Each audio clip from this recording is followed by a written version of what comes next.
Hi guys! Good morning!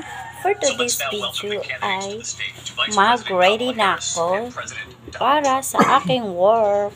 Work na naman. Tapos na yung day off ko. So, ayan, mag-prepare na ako para sa aking baon at work. Ito yung outfit ko guys. Okay lang ba yung outfit ko guys? Or gusto ata ng pantalon? Kailan ba yung outfit ko?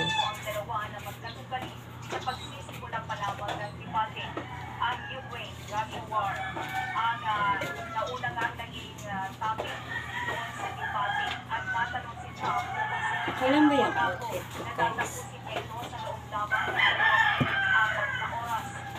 Tsaka mag-prepare na nga pala ako sa aking baon. Sinabi niya sa kapwa presidente ng Ukraine at Russia. Maglalatag din umano siya ng mga alternatibong Wala akong ulam. patigil na ito na sasuportahan naman anya ng US government. Makakaya umano niya itong gawin dahil kapwa naman may respeto sa kanya ang dalawang leader. Itianin magawa ng kasalukuyang administrasyon dahil hindi nire-respeto si Biden. Narito pa ang karagdagang naging pahayag ng US President Joe Biden. Wala ka palang trabaho ngayon, day off mo? That are being uselessly, people being killed by the millions. It's the millions. It's so much worse than the numbers that you're getting with your fake numbers.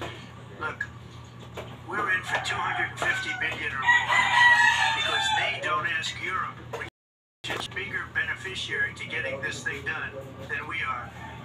They're in for 150 billion Day off mo ngayon? because Biden and you don't have the courage to Wala ask ka palang trabaho, Europe di ko like naman I did with ginising NATO. ako. They paid millions and billions, hundreds of billions.